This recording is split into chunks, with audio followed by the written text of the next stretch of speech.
Donc, je rends gloire à Dieu et je rends gloire à Dieu aussi pour sa belle parole qu'il veut encore nous partager ce soir par son esprit. Pour ce qu'il veut nous donner, je vais vous inviter à tourner avec moi dans 1er Thessaloniciens. On va aller au chapitre 2. 1er Thessaloniciens au chapitre 2.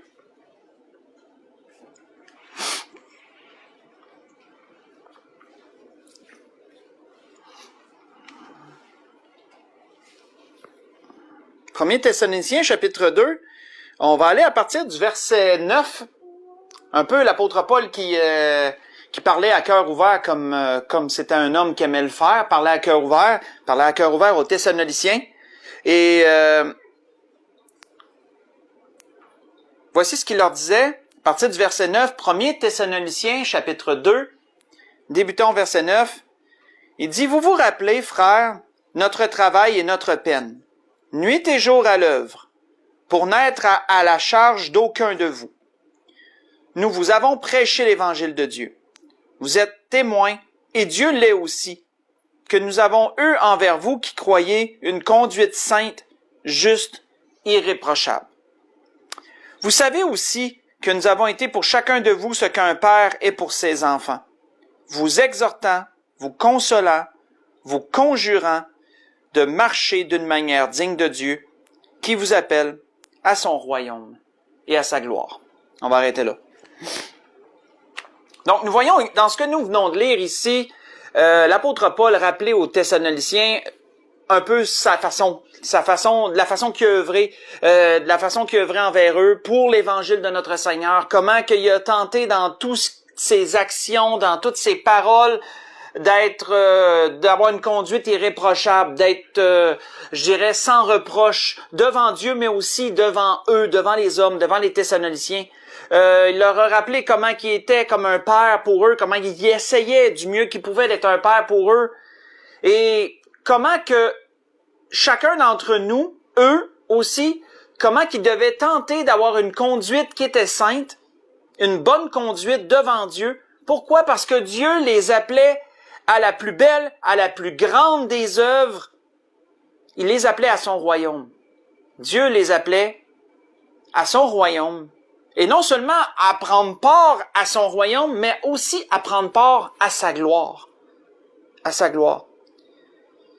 Et l'Esprit veut nous diriger, frères et sœurs, dans ce merveilleux sujet que je vous dirais que avec ce qui se passe, ça nous permet de l'apprécier davantage et surtout de l'espérer encore plus, qui est le sujet du royaume de Dieu, du royaume des cieux aussi qui est écrit. On voit que ce que l'apôtre Paul leur apportait ici, c'était un bel accomplissement, d'une promesse qui avait été faite par les prophètes, même de l'Ancien Testament, entre autres faisait écouter par le prophète Daniel, un bel accomplissement. Ce qu'il disait aux Thessaloniciens, un bel accomplissement de ce que Dieu avait prophétisé, entre autres par Daniel, qui avait dit, lorsqu'il avait parlé, lorsqu'il avait eu des visions, surtout à propos des 4 animaux, qu'on appelle les 4 animaux de l'Apocalypse, mais selon Daniel, on voit que Daniel, il avait eu cette révélation des anges, il avait dit, mais les saints du Très-Haut recevront le royaume. Ils recevront le royaume et ils posséderont le royaume éternellement, d'éternité en éternité. Avait été dit à Daniel dans Daniel chapitre 7, le verset 18. Donc, pour les chrétiens, pour ceux qui sont en Jésus-Christ, le plus beau des avenirs s'en vient. Un avenir où nous serons dans un nouveau royaume, où nous posséderons un nouveau royaume. Pas un royaume corrompu comme il y a maintenant ici-bas, dirigé par des corrompus, mais un royaume où la justice va habiter. Un royaume où il y aura la paix. Un royaume où il y aura l'amour. Et tout ce qu'un être humain peut espérer de mieux. Un royaume surtout dirigé par un roi. Parce que c'est ça la définition d'un royaume. Quand on regarde selon le dictionnaire, c'est quoi un royaume? Un royaume, c'est un État gouverné par un roi. Ce à quoi on nous appelle, où nous sommes appelés, ce à quoi nous allons hériter, ce n'est pas seulement quelque chose de spirituel, ce sera quelque chose de physique, aussi physique que nous sommes présentement dans un monde physique. Ça sera aussi physique que ça. Nous ferons partie, et nous faisons déjà, comme nous allons le voir, partie d'un royaume, d'un État, créé par Dieu, gouverné par un roi qui est Jésus-Christ. Et cet État sera physiquement un jour ici-bas, et ça sera un État de perfection, un État de bonté, où la justice habitera, et où nous aurons toutes les raisons du monde d'être heureux et d'être en paix. Mais, ce qui est bon de se rappeler, comme l'Esprit va nous amener ce soir, ce n'est pas seulement cette belle espérance à venir, mais c'est de reculer d'où ça vient. C'est de reculer d'où ça vient et comment Dieu a fait les choses, comment qu'il en a parlé, comment qu'il a décrit que cela allait prendre place. L'Esprit veut nous faire cheminer dans toutes ces belles choses ce soir. Pour cela, continuons dans Matthieu chapitre 4. Allons voir d'où ça l'a parti. D'où cette bonne nouvelle du royaume est-elle partie? Dans Matthieu chapitre 4. Parce que c'est à cela, frères et sœurs, que nous sommes appelés. C'est l'héritage réservé aux saints, le royaume.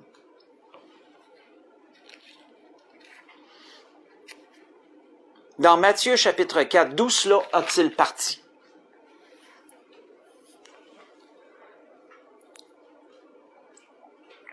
Matthieu au chapitre 4, on va lire à partir du verset 12. À partir du verset 12 jusqu'au verset 17.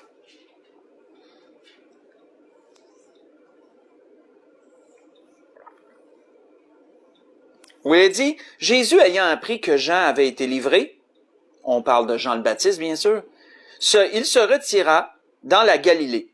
Il quitta Nazareth et vint demeurer à Capernaum, situé près de la mer, dans les territoires de Zabulon et de Nephtali. Afin que s'accomplisse ce qui avait été annoncé par Ésaïe le prophète, le peuple de Zabulon et de Nephtali, de la contrée voisine de la mer et du pays au-delà du Jourdain, et de la Galilée des païens, ce peuple qui était assis dans les ténèbres a vu une grande lumière. Et sur ceux qui étaient assis dans la région et l'ombre de la mort, la lumière s'est levée. Dès ce moment, Jésus commença à prêcher et à dire, « Repentez-vous, car le royaume des cieux est proche. » Le royaume des cieux est proche. Qu'est-ce qui a été, frères et sœurs, un peu l'événement déclencheur? Parce qu'on voit qu'il y a eu un événement déclencheur pour que Jésus commence son ministère et commence surtout la prêche, la propagation de cette bonne nouvelle. Ça a été l'arrestation de Jean le Baptiste. L'arrestation de Jean, dit le Baptiste, a été pour Jésus l'événement déclencheur qui a commencé à annoncer la bonne nouvelle. Quelle bonne nouvelle? Celle du royaume des cieux. Et qu'est-ce que Jésus disait? Le royaume des cieux est proche. Pourquoi disait-il qu'il était proche? Et surtout, comment c'était perçu? Parce que c'est bon de voir ça aussi. Premièrement, quand on regarde pour les Juifs, ce message, c'était pas quelque chose de nouveau. Le message du royaume des cieux, c'était pas une révolution. C'était pas rien qu'ils avaient jamais entendu, puis que là, tout d'un coup, c'était comme, wow, une nouvelle doctrine. Non. Les Juifs s'appuyaient sur cette promesse qu'un jour leur royaume, pas leur royaume, ce que le Père avait connu, allait être restauré. Qu'il y aurait à nouveau un roi selon la lignée de David, qui régnerait sur eux, basé sur les préceptes de la loi et sur la première alliance.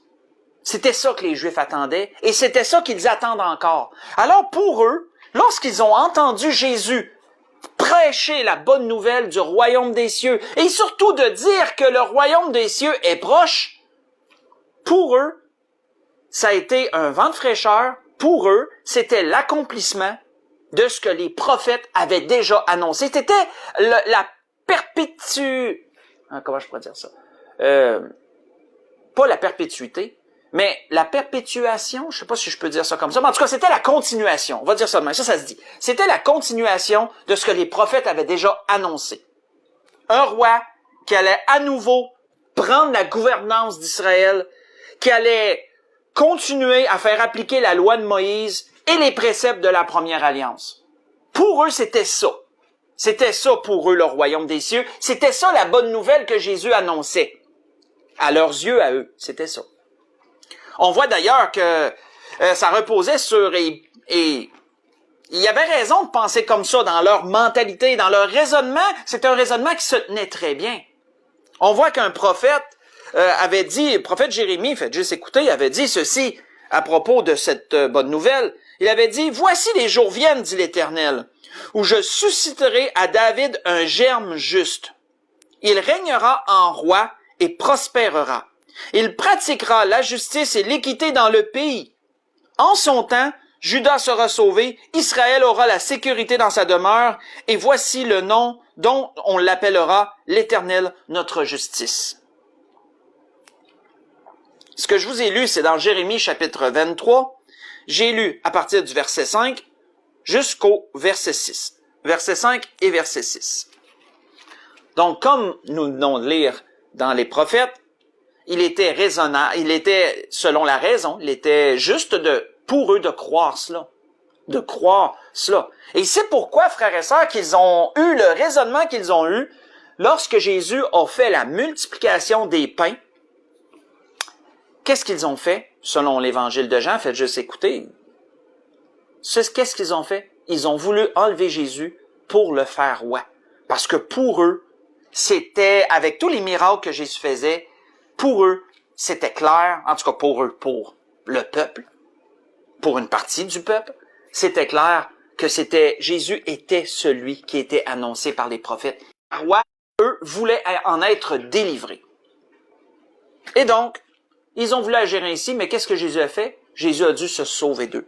C'est ce qui est dit dans Jean chapitre 6, verset 15, pas besoin d'y aller. Faites juste écouter. « Et Jésus, sachant qu'ils allaient venir l'enlever pour le faire roi, se retira de nouveau sur la montagne, lui seul, est-il dit. » Mais lorsque Jésus a continué à parler de cette bonne nouvelle du royaume des cieux, Jésus a enseigné quoi à ses disciples? Il leur a enseigné qu'il y avait un mystère dans cette bonne nouvelle. C'est ce que Jésus leur avait dit aux disciples. Il leur avait dit à eux, parce que les disciples s'approchèrent lorsque Jésus a commencé à parler du royaume des cieux et à plus élaborer, et que les disciples se sont approchés pour lui dire, « Pourquoi parles-tu en parabole? » Et Jésus leur répondit, « Parce qu'il vous est donné à vous de connaître les mystères du royaume des cieux. » Et que cela, en parlant du peuple en général, ne leur a pas été donné. Dans Matthieu chapitre 13, versets 10 et 11, de connaître les mystères du royaume des cieux. Pourquoi y a-t-il des mystères? Pourquoi y avait-il, frères et sœurs, des mystères dans cette bonne nouvelle du royaume? Deux grandes raisons, entre autres. Pour les connaître, on va les voir ensemble. Tournons dans Matthieu 13. Allons voir une parabole. Parabole qui a été donnée un peu pour démontrer sur quoi le royaume des cieux serait basé. Matthieu chapitre 13, on va lire à partir du verset 31 et 32. La parabole du grain de sénévé. C'est cette parabole qui démontre sur quoi le royaume des cieux serait basé. Et ça, c'était un mystère.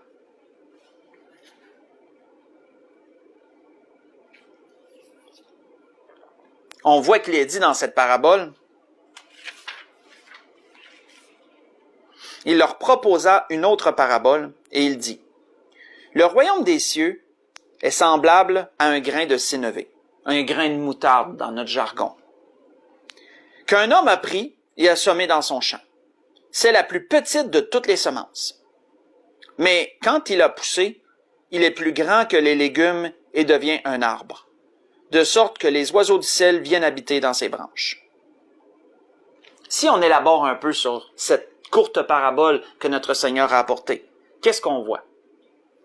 On voit que ce grain de moutarde, qu'on utilise aussi généralement pour l'assaisonnement culinaire, l'assaisonnement des mets, des plats, est une Une graine de très petite taille. C'est une semence de très petite taille, même voire insignifiante. Quand on la regarde, ça a rien de vraiment, comment je pourrais dire, de spécial. Ça semble pas avoir rien de spécial. Mais qu'est-ce que le Seigneur disait? Si cette semence meurt, ce qu'elle produit est totalement différent de ce qu'elle a l'air. Non seulement elle est toute petite, mais lorsqu'elle pousse, elle surpasse des légumes qui ont des semences beaucoup plus grosses quand tu les regardes. Elle surpasse les légumes puis elle devient un arbre. Et dans cet arbre, toutes sortes d'oiseaux viennent s'y reposer, viennent y habiter. On sait que Jésus, bien sûr, était représenté à travers cette semence. Jésus était représenté à travers cette graine de moutarde, comme nous le comprenons probablement tous. Ça rejoint un peu ce qu'un prophète avait dit à propos de Jésus dans ce sens. Il avait dit, « Qui a cru à ce qui était annoncé et qui a reconnu le bras de l'Éternel?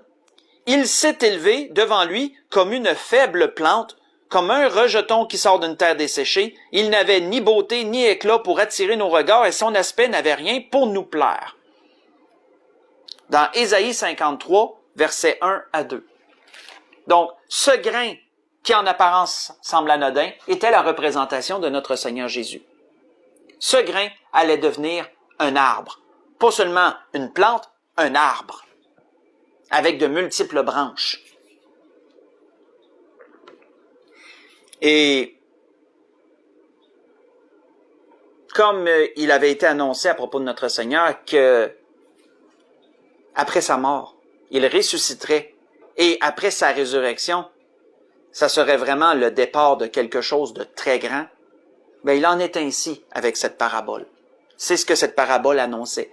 Jésus n'allait pas être, comme les Juifs le pensaient, une continuité d'une alliance, ou que Jésus allait être un roi qui ferait régner la loi de Moïse et qui perpétuerait un peu ce qui avait été fait dans les rois de l'Ancien Testament.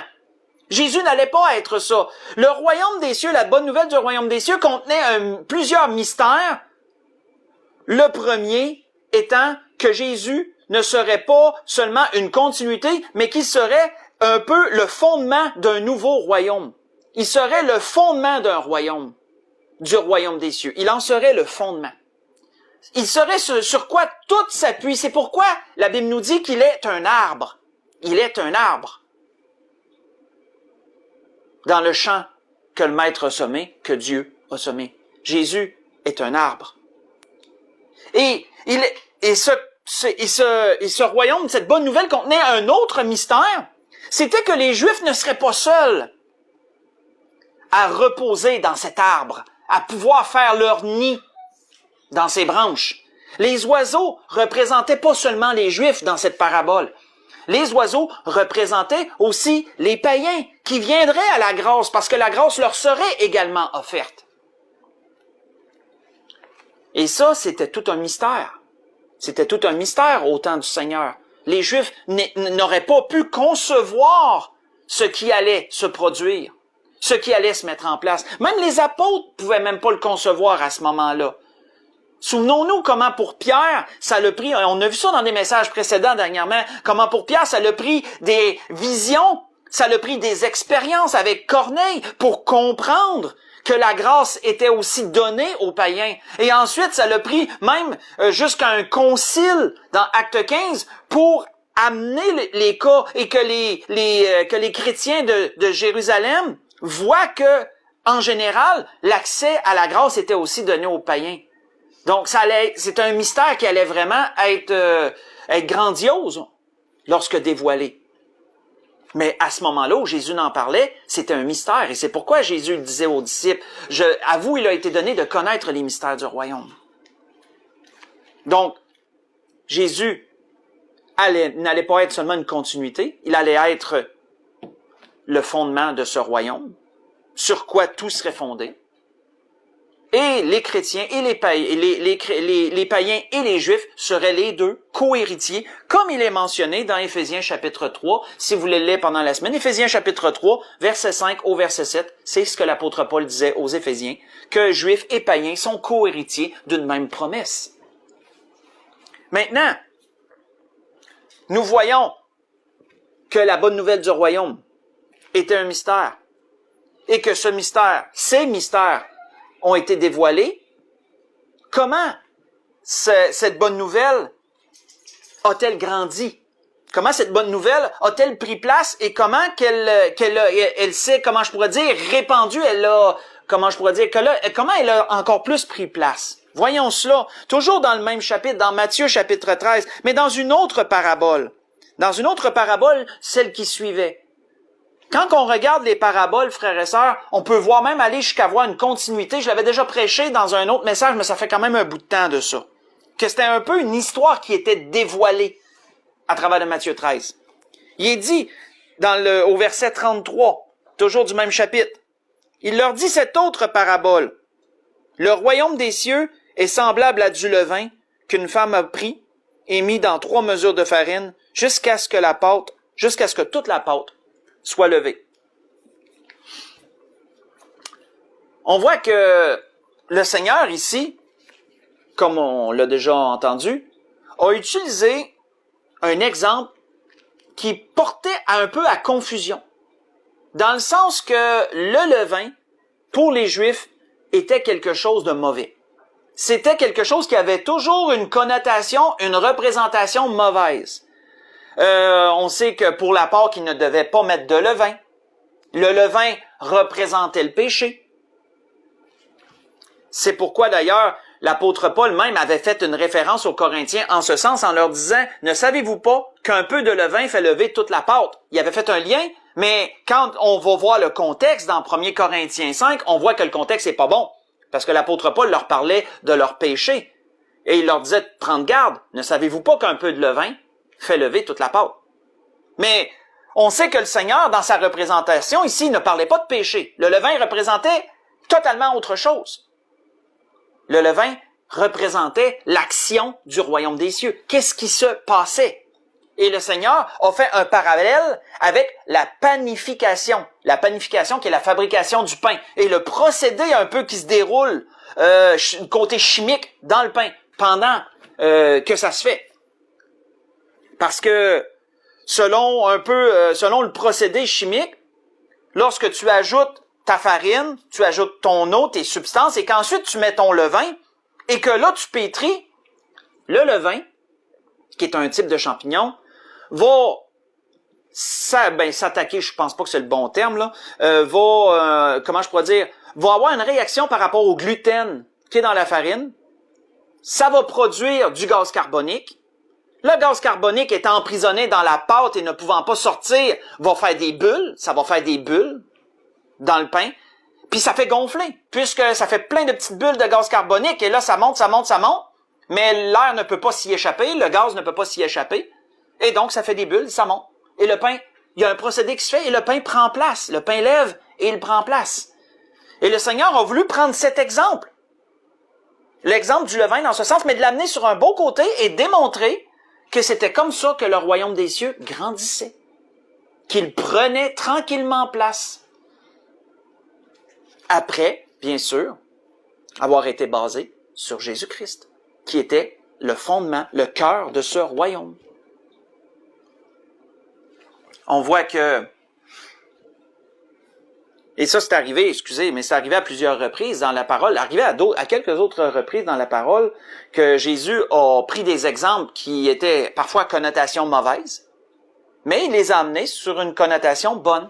L'exemple du serpent est un autre bon exemple aussi. C'est juste, là j'apporte juste un peu ça comme ça, un peu pour démontrer. On sait que le serpent mettons, l'Apocalypse 12, verset 9, est associé à Satan. On sait que le serpent est associé parfois dans la parole aux personnes fourbes. Le Seigneur en avait parlé dans Matthieu 23, verset 33.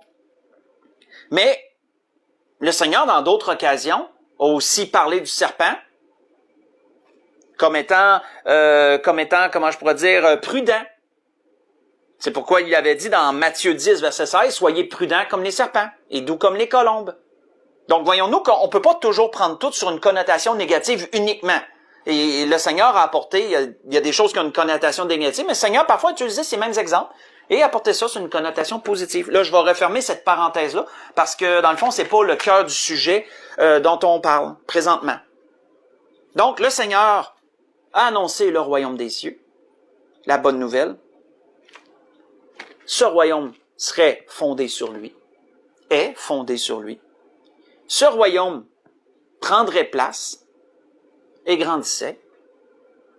Grandisserait jusqu'à quand? L'apôtre Paul l'avait dit aux Romains.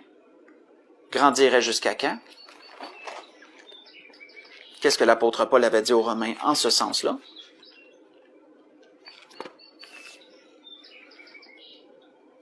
L'apôtre Paul leur avait dit, « Je ne veux pas, frères, que vous ignoriez ce mystère. » Voyez-vous un autre mystère? Il y a plusieurs mystères dans cette bonne nouvelle du royaume. « Afin que vous ne vous regardiez point comme sages, une partie d'Israël est tombée dans l'endurcissement, jusqu'à ce que la totalité des païens soit entrée. » Un autre mystère du royaume, c'est que oui, les païens allaient faire partie de ce royaume-là, justement, c'était un mystère, qui n'est plus un mystère pour nous, qui est encore un mystère pour les Juifs qui ne croient pas encore en cette bonne nouvelle de la façon que Jésus l'a amené. La totalité des païens doit entrer. Quelle totalité? De ceux qui sont prédestinés. De ceux qui sont prédestinés à la vie éternelle. De ceux que Dieu sait qu'ils ont d'avance cru en Christ, comme il est dit. Leur choix se manifestera. Et Dieu sait, Dieu les connaît. Et donc, tant que la totalité des païens ne sera pas entrée, que ceux qui sont prédestinés à la vie éternelle ne seront pas entrés, le royaume des cieux continue à prendre place. Vous l'aurez deviné, le royaume des cieux, c'est l'Église. C'est l'Église. Et ce royaume-là, c'est pas quelque chose d'imaginaire. C'est quelque chose de réel, frères et sœurs. L'Église est présentement le royaume des cieux qui sera un jour en possession du règne. Puissions-nous réaliser pleinement cela, frères et sœurs. Toute dénomination, parce que c'est des noms, mais toute dénomination qui sont fondées sur Jésus-Christ, peu importe les petites divergences, ça c'est Dieu, c'est le Seigneur à son tribunal qui va tout départager, tout ça. Mais toute dénomination à travers le monde qui sont fondées sur Jésus-Christ et qui espèrent en ce royaume à venir, comme Jean l'avait dit, sont de Dieu. Et ils font partie de ce royaume qui présentement continue à grandir, présentement continue à expanser. Nous sommes un peu ces bulles de gaz carbonique qui sont pris dans cette pâte et qui font gonfler la pâte. Les conversions, c'est ça qui fait grandir le royaume. C'est ça qui le fait lever, la pâte du royaume des cieux. Et ce que Jésus avait dit aux pharisiens dans son temps est encore applicable aujourd'hui, frères et sœurs. Qu'est-ce que Jésus avait dit aux pharisiens dans son temps? Jésus leur avait dit, les pharisiens demandèrent à Jésus, quand viendrait le royaume des cieux? Quand viendrait le royaume de Dieu ou le royaume des cieux? Il leur répondit, le royaume de Dieu ne vient pas de manière à frapper les regards. On ne dira point, il est ici ou il est là, car voici le royaume de Dieu est au milieu de vous, leur disait-il. Pourquoi Jésus disait que le royaume des cieux était proche? Ben c'est parce que Jésus venait fonder son Église. Et son Église serait le royaume des cieux. Elle est le royaume des cieux. Et s'il était proche le royaume des cieux, c'est parce que ça allait commencer. Ça allait commencer. Ça allait commencer par quoi? Par l'action que Jésus faisait avec ses disciples. Et Jésus, comme ce grain de sénévé, est mort. Il est ressuscité des morts comme ce grain de sénévé qui reprend vie. Il est devenu un arbre. Et si vous voulez voir une image, prenez les multiples branches comme étant des dénominations, mais qui font toutes partie de cet arbre. Et cet arbre, c'est le royaume des cieux, et tous les oiseaux qui viennent habiter dans ces branches, mais ce sont les convertis. Ce sont tous ceux qui sont venus au Seigneur Jésus et qui ont pris comme le Seigneur, comme leur Sauveur et Seigneur. Ils font toutes partie de ce même royaume, fondé sur Jésus-Christ. C'est pourquoi, frères et sœurs, devons prendre garde à tous nos frères et nos sœurs à travers le monde. Parfois, on peut être très critique envers des chrétiens de d'autres dénominations, Je dis pas que c'est à bien ou à tort. Je dis pas que c'est vrai ou pas vrai. Mais prenons le temps, frères et sœurs, d'avoir une vue plus globale et de voir que si quelqu'un se dit chrétien, même s'il n'est pas baptiste landmark, mettons, mais qu'il est fondé sur Jésus-Christ comme sauveur et Seigneur, et qu'il attend ce royaume à venir, et qu'il croit lui aussi avoir part à ce royaume, mais il doit être traité avec un respect, avec un certain respect, parce qu'il est concitoyen. Il est concitoyen comme nous des saints, gens de la maison de Dieu, comme il est écrit. Donc, ça doit s'amener cette perspective-là aussi. Et ce royaume, frères et sœurs, comme on s'en doute, il est prêt la pâte est prête d'être totalement levée, là. Ce royaume est prêt, là, d'être complet, de tous ceux qui doivent y entrer, là. On est près de ce temps-là, frères et sœurs. On est près de ce temps-là. Sachant ces choses, considérant pleinement comme l'Esprit le veut ce soir nous montrer ces choses-là, que nous sommes appelés à cet héritage merveilleux, quelles doivent être nos vues, frères et sœurs? Quelles doivent être nos vues? On voit que le Seigneur l'avait dit dans ses premiers messages, dans ses bases, dans ses débuts. Le Seigneur l'avait dit à un endroit. Il avait dit, cherchez premièrement le royaume. Cherchez premièrement le royaume et la justice de Dieu. Et toutes ces choses, en parlant des choses dont on pourrait être inquiet dans cette vie, les choses qu'on pourrait avoir peur qu'il nous manque, les choses mondaines, entre autres. Que ce soit nos vêtements, que ce soit de ce qu'on se revêtu, que ce soit de ce qu'on mangera ou ce qu'on boira. Toutes ces choses, disait le Seigneur, le Père le sait que vous en avez besoin. Mais cherchez premièrement le royaume. Vous faites partie de ce royaume. Si vous êtes sauvés, si vous avez reçu Jésus-Christ comme Sauveur et Seigneur, vous faites partie de ce royaume. Et ce royaume, il est vrai. Il est déjà présent. Et un jour, il prendra possession. Il s'établira comme étant le royaume de cette terre. Et le règne sera là. Mais cherchez premièrement. C'est notre optique. Ça devrait être l'appel de chaque chrétien de chercher premièrement le royaume et la justice de Dieu.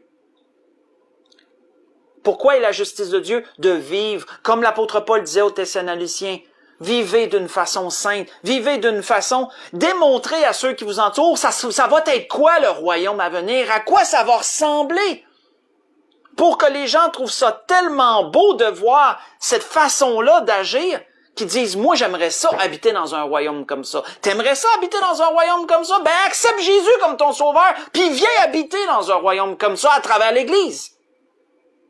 Et un jour, tu prendras possession de ton règne. Cherchez premièrement le royaume et la justice de Dieu. Et toutes ces choses vous seront données par-dessus, en parlant des autres choses. Toutes ces choses vous seront données par-dessus. C'est pourquoi, frères et sœurs, que celui qui cherche premièrement le royaume des cieux devrait étudier la parole de Dieu. Il devrait étudier cette bonne nouvelle. C'est pas juste au pasteur de plonger les regards dans la parole. C'est le devoir de chaque enfant de Dieu de le faire. Afin de s'informer, afin d'aller chercher encore plus de connaissances de ce beau royaume qui est notre partage à chacun. On voit que aussi, ça devrait être dans notre optique aussi d'y œuvrer.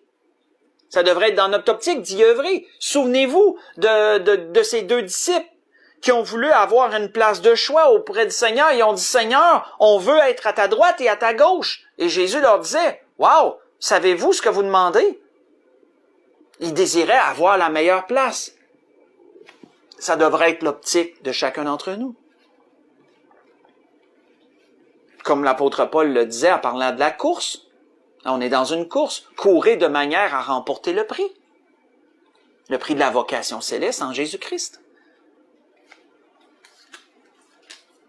Comme l'auteur d'Hébreux le disait aussi, lorsqu'il parlait des héros de la foi, ça c'est dans notre jargon à nous, lorsqu'il parlait de ces anciens qui cherchaient une patrie, puis qu'ils l'avaient pas encore vu, qu'est-ce que la Bible nous dit? Il y en a même que, à propos de l'espérance, il y en a même qui étaient persécutés, mais qui voulaient même pas avoir de délivrance dans le but d'avoir une meilleure résurrection. Et il y en a même qui allaient loin, là, à travers de cette pensée-là, que plus qu'ils souffriraient pour Christ, ben, plus grande serait leur part dans le royaume des cieux. Et donc, il y en a qui, ils voulaient même pas avoir de délivrance. Ils voulaient, je dis pas qu'ils se garrochaient devant la souffrance, c'est pas ça que je veux dire. Mais, s'il arrivait une persécution, ils s'en plaignaient pas. Ils la prenaient, ils la géraient selon Dieu, avec l'aide de Dieu, bien sûr, dans le but d'avoir une meilleure résurrection. Vous voyez ça dans Hébreux 11, verset 35. Avant de conclure, qu'est-ce que Pierre nous dit? Qu'est-ce que Pierre disait? Tournons, avant de conclure, dans 2 Pierre, chapitre 1. 2 Pierre, chapitre 1.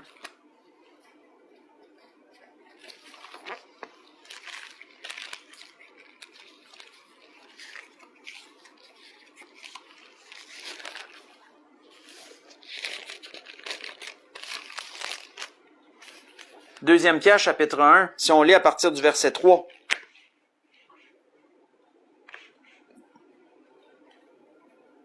C'est un peu une récapitulation de ce qu'on a vu jusqu'à présent à propos du royaume des cieux, mais surtout du point de vue des œuvres, comment devrait le chercher, comment devrions-nous chercher le royaume. On voit que Pierre dit, sa divine puissance, à partir du verset 3, 2 Pierre, chapitre 1, à partir du verset 3, sa divine puissance nous a donné tout ce qui contribue à la vie et à la piété, au moyen de la connaissance de celui qui nous a appelés par sa propre gloire et par sa vertu, et celle-ci nous assure de sa part les plus grandes et les plus précieuses promesses, afin que par elle vous deveniez participants de la nature divine, en fuyant la corruption qui existe dans le monde par la convoitise. À cause de cela même, faites tous vos efforts pour joindre à votre foi la vertu, la science, à la science la tempérance, à la tempérance la patience, à la patience la piété, à la piété l'amour, et à l'amour la charité. Car si ces choses sont en vous, et y sont avec abondance, elles ne vous laisseront point oisifs ni stériles pour la connaissance de notre Seigneur Jésus-Christ. La connaissance du royaume des cieux, de tout ce qui englobe ça. Mais celui en qui ces choses ne sont point est aveugle, il ne voit pas de loin, il a mis en oubli la purification de ses anciens péchés. C'est pourquoi, frères, appliquez-vous d'autant plus à affermir votre vocation et votre élection, car en faisant cela, vous ne broncherez jamais. C'est ainsi, en effet, que l'entrée dans le royaume éternel, on parle toujours de la même chose, que l'entrée dans le royaume éternel de notre Seigneur et Sauveur Jésus-Christ vous sera pleinement accordée.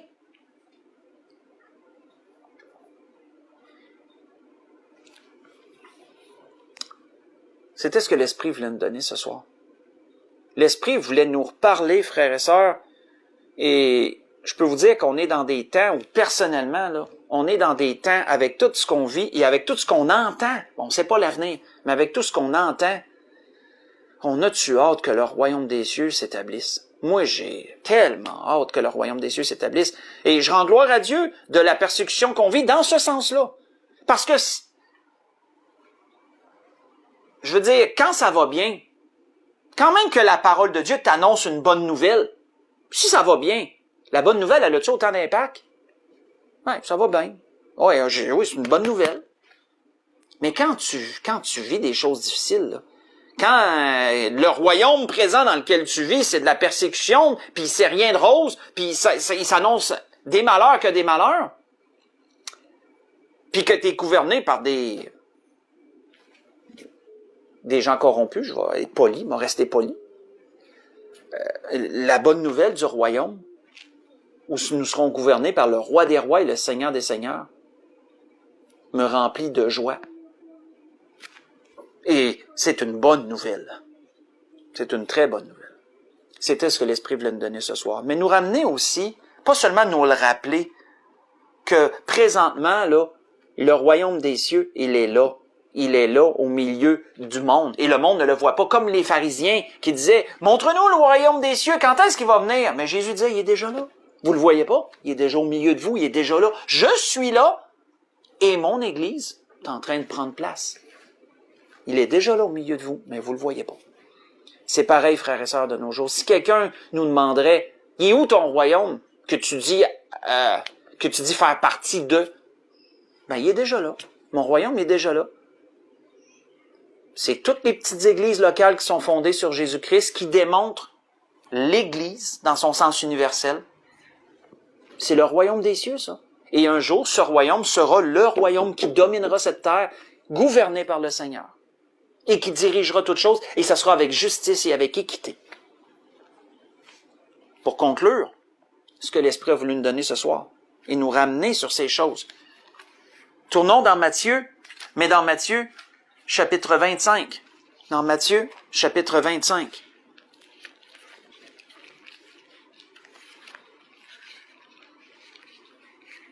Et ce que l'Esprit a voulu nous rappeler aussi, frères et sœurs, c'est d'où ça a parti. D'où ça a commencé. Ça a commencé avec notre Seigneur Jésus-Christ. Il est le cœur, le fondement de ce royaume. Et non, comme les Juifs le pensaient, une continuité d'une ancienne alliance. Jésus est le fondement d'une nouvelle alliance, mais d'un royaume, du royaume des cieux, tel que Dieu l'avait toujours eu en vue. Et nous faisons partie du mystère. Parce que pour les Juifs, ça a été un mystère que les païens seraient co-héritiers du même royaume, qui auraient accès aux mêmes grâces qu'eux. Et c'était dans les buts de Dieu. Et Dieu l'avait déjà annoncé dès les temps anciens à travers de certaines bribes qui ont passé outre la plupart des Juifs. Les Juifs l'ont pas vu passer. Mais c'était là. Et ce royaume, il est là. Il était proche déjà au temps du Seigneur parce que le Seigneur le faisait prendre place. Et le royaume est encore là aujourd'hui. Il est encore au milieu du monde. Et frères et sœurs, ceux qui habitent ce royaume, les chrétiens, doivent se souvenir de quoi qu'ils font partie. Quel appel ils ont eu. De quoi ils font partie. De quel État, de quel royaume font-ils partie. Et comment la façon de vivre devrait être. Comment qu'on vit dans ce royaume-là. Vous savez, au Canada, et au Canada et au Québec, on doit on sait dans les temps qu'on est rendu que ça devient un peu difficile, de faire la part des choses, mais on doit se conformer aux lois, tant que ça dépasse pas les lois de Dieu. En tout cas, je rentrerai pas dans tout ça, mais vous comprenez ce que je veux dire. On doit quand même se conformer à certaines lois.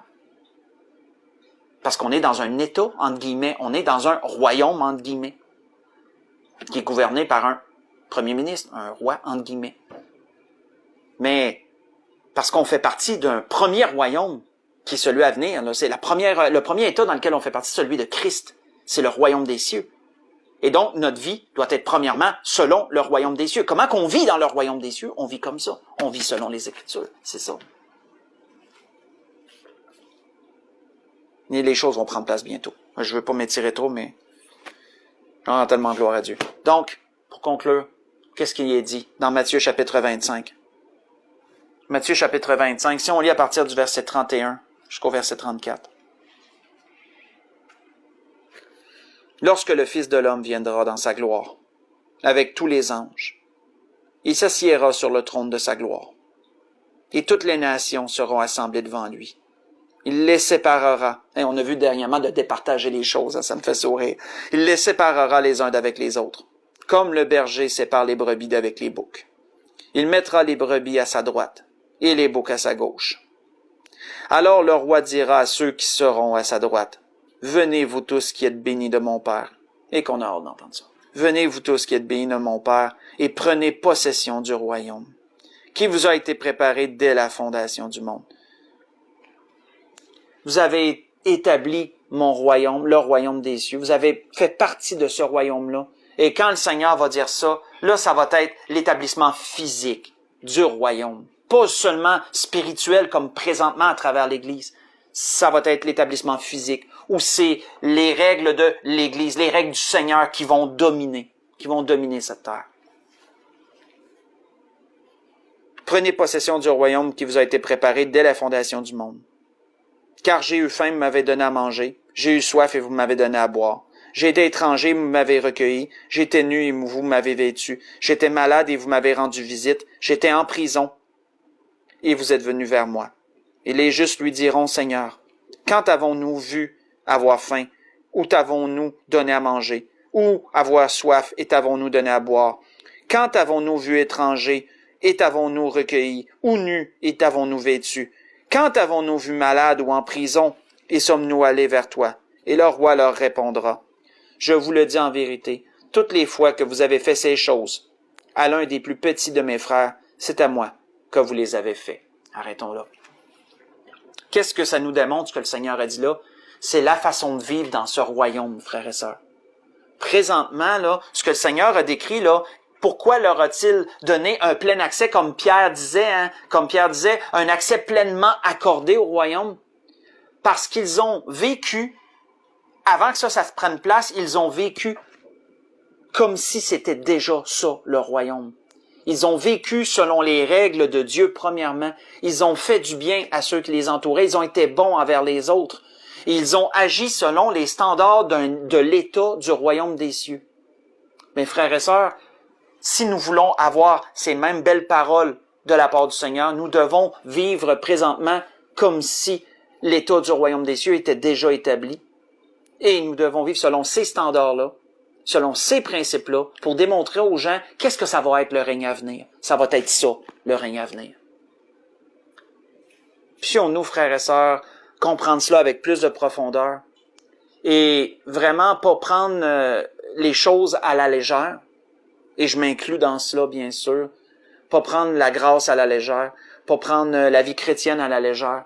Se souvenir que même s'il y a des chrétiens qui ne sont pas de la même dénomination que nous, s'ils sont fondés sur Jésus-Christ et qui ont l'espérance du royaume des cieux et de la vie éternelle et ce qui s'en vient, se souvenir que ce sont des frères. Ce sont des frères dans le Seigneur, ce sont des concitoyens comme nous, du même royaume. Que c'est le Seigneur qui va départager les biens, les torts de chacun. Ça, c'est le Seigneur qui s'occupe de tout ça, c'est pas nous. On n'a pas juge de tout ça.